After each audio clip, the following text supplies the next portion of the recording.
Hi and hello there, Capricorn. Welcome, new subscribers, returning Eastern buyers. Thank you sa inyong walang sawang love and support for me. By the way, new subscribers, my name is Yan.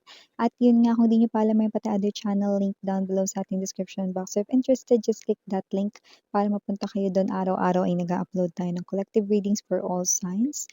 There. At yun nga, bago natin alamin ang inyong messages, no?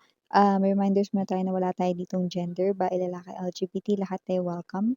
Possible din mag-switch ang roles kasi general reading ito and at the end of the day, lahat ay may free will na free mong gamitin anytime, anywhere. So let's go ahead and check your messages, Capricorn. Thank you so much, Archangel Michael, Guardian Angels of Capricorn. By the way, cross-watchers ni Capricorn or may Capricorn placement sa natal/birth chart, welcome din kayo. Just take only what resonates. So, let us see. Mga mensahe for Capricorn, please. Capricorn.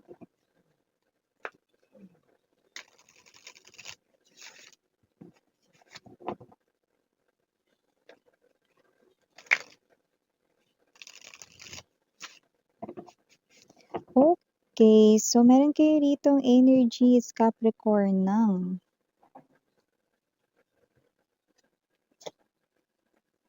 Four of Coins. We also have here for you the Page of Cups. Nandito rin para sa inyo, Capricorn, ang King of Cups. Nandito rin ang High Priestess. We also have here for you guys this Knight of Swords.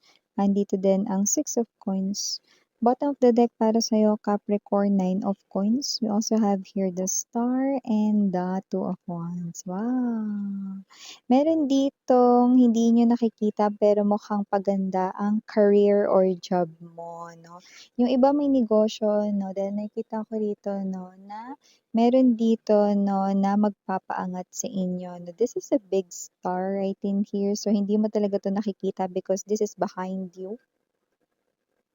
Pero, ang lapit na niyan. So, ibig sabihin kung sino man tong energies na mga napipick up ko dito, Capricorn, you are about dito na makatanggap ng spotlight on you dahil nakikita natin na parang ito na yung breakthrough mo sa iyo ritong career or trabaho, no? Kumbaga, ito na yung parang masasabi mo, no, na talagang ang lucky or ang swerte mo dito sa kaperahan mo. So, kung ano man ito, no, nakikita ko na baka ito na yung pinupush mo na promotion or baka ito na yung bagay rito na wini-wish pinagdadasal mo related sa kaperahan or financial mo, ito na yun, this is it. No? Iba naman rito, no, I'm seeing na yung iyong negosyo ay kakalat, no, lalago at lalaki. At yung iba nakikita ko rito na parang dadami, no, parang nagiging worldwide, no, or nationwide muna, mga ganyan, no, yung negosyo mo. Wow! So, nakikita natin dito, no, napaangat yung pera mo at wala itong ibang pupuntahan, hindi pababa, kundi paakyat, no, yung akyat ng pera mo, Capricorn. Taray! So, maliban din dyan, may nakikita rin akong energy rito, no, na posibleng pwedeng magkaibigan or magkapatid, no, yung nagkakagusto or kung wala pa ito, magkakagusto sa inyo. Baka magkapatid sila or pwedeng sila ay magkamag-anak or magkaibigan. Taray! Haba ng hair mo. So, wala tayong gender dito ha, babae, lalaki, LGBT, pero maaaring magkakilala at hindi lang basta magkakilala, no, kundi connected by blood or baka magka-close pa nga yung magkakagusto sa'yo dito, no? Parang may the best man win na lang, ganyan, or may the best woman win. Yan, no? Wala tayo ditong gender, babae, lalaki, LGBT. Nakikita ko naman parehas sila mag-e-effort dito. Pagdating naman dito sa ugali, no, parehas rin naman, bahala ka na lang mamili. Ikaw naman makikipagrelasyon diyan. Kaya mo na 'yan, kaya mo na sarili mo. Parehas naman silang okey, maganda naman ang kanila ritong behavior, personality, 'no. Magkaiba lang sila rito ng of course, ng, kanila rito 'no, na physical appearance 'no, at may mga siyempre approach rin sila rito. So, bahala ka na kung alin dun yung pasok sa ideal type mo, 'yan. Pero parehas naman silang nakikita kong okey rito 'no, when it comes to love 'no. Hindi sila players, 'yan. 'Yun ang pinakaimportante talaga, Miss 'yan. Oo, 'yun talaga, okey. Ang nakikita ko lang dito na parang, aside from their physical appearance nga 'no, possible rin na hindi rin sila magka-height, okey? So 'yan. Binanggit natin yung height na 'yun 'no, kasi nakita natin 'yun dito as a specific sign. Okey. So maliban din diyan, Capricorn, nakakita rin tayo dito ng energy 'no, na posibleng kayo ito na baka meron kayo ritong hindi naman sa pinagdadamot niyo yung pera niyo 'no, pero maaaring meron lang kayo ditong hindi pagbigyan.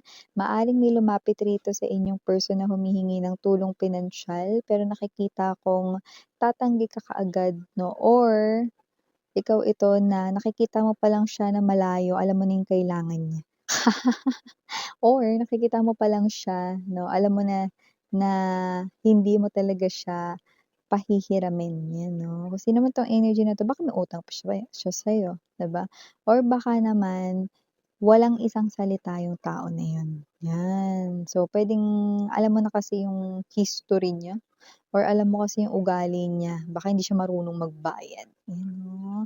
Para kasing may energy rito na bigla na lang siyang nananahimik or nawawala pagka kailangan mo na siyang singilin, 'yan 'no. So, maliban din diyan nakita rin tayo ng energy rito 'no, na posibleng meron dito 'no, na mag-panic. Yes, ang nakikita kong panic na ito sa side mo. Kasi parang may energy rito 'no, na may pinagsabihan ka, baka friend mo 'no, na about sa secret mo, related sa love life 'no, specifically at posibleng ito ay lumabas 'no, at maaaring malaman mismo ng tao kunwari ganito, hindi alam ng crush mo siya, yun nga ang secret mo. Pero ngayon nalaman na niya pero hindi galing sa'yo. So nakikita ko mamadali ka rito with the Knight of Swords energy and the High Priestess 'no.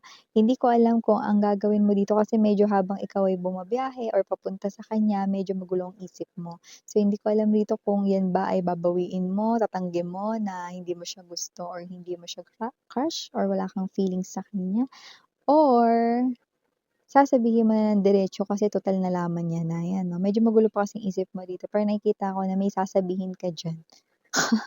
Alam mo kung bibigyan kita 'no ng parang, tip, mas maganda huwag mong itanggi. Sabihin mo, "Oo, totoo 'yun, gusto kita, o ano naman ngayon?" Gumanon ka. May pa-gano'n. Hindi maganda, sabihin mo na. Kasi malay mo naman, 'di ba, may feelings din siya sa'yo, 'di ba? At saka ito na lang isipin mo, 'di ba, para hindi mo rin napagsisihan someday, 'di ba, na hindi mo sinabi, 'di ba? So, mas maganda talaga sabihin mo na, tsaka para gumaan na rin yung pakiramdam mo, 'yan. So, maliban diyan, Capricorn, nakita rin tayo ng energy rito 'no, na posibleng meron dito magbigay sa'yo ng sunmol or gift, 'yan 'no.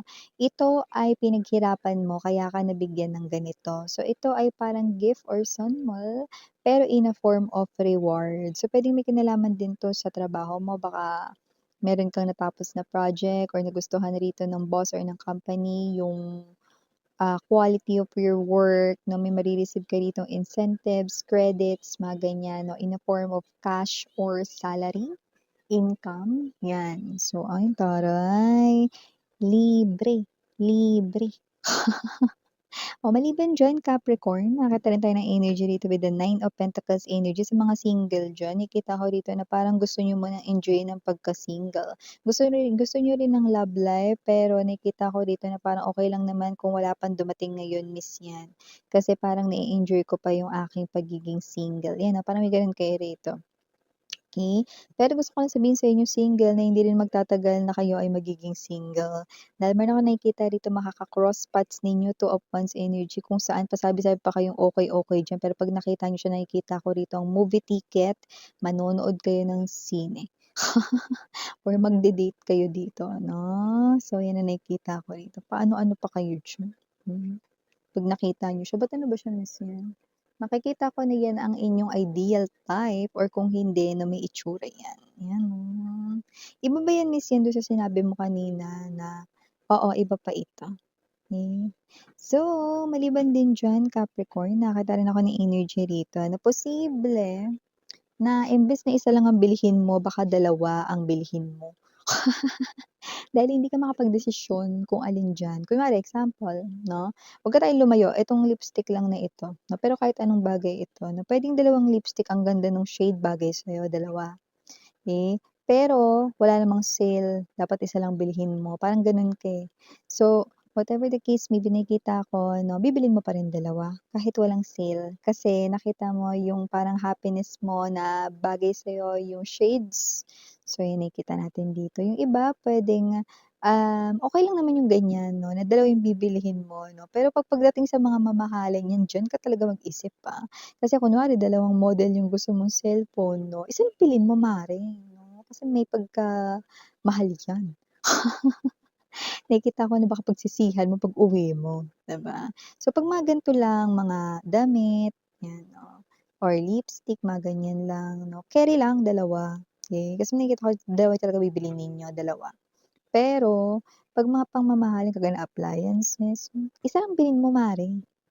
Kasi pagka dalawa, nakikita kitang manghihinayang. Ayaw kita mag-abang na wala pa yung susunod na sahod 'no, ay parang nasa petsa de peligro ka na, 'di ba? So maliban diyan, Capricorn, nakakita rin ako ng energy rito 'no, na posibleng meron ditong someone na hindi nagsasabi ng totoo sa'yo, pero kere lang, kasi alam mo rin naman na yung totoo kahit hindi niya sabihin sa'yo. Puwedeng energy yan ng hindi lang naman tungkol sa love life ito, puwedeng energy yan ng someone na nasa paligid mo na kilala mo bilang sinungaling 'no, puwedeng gano'n 'yun. Yung iba naman, kung maiko-connect natin rito naman sa love life, kung love life ito, eto yung ex mo rito 'no, na nakikita natin dito 'no, na hindi pa rin dito magawang i-accept, nasa in denial stage pa rin siya 'no, at hindi pa rin kayang i-admit ang kanya ritong mistake sa'yo kahit na patagal ng patagal na kayong hiwalay, 'yun. Eh, 'di bahala siya. So, ito yung mga mensahe right here for you, Capricorn. Again, I'm Yuriana Ani for the girls in Yana. Do not for the birds, shining your love and light. Ayan.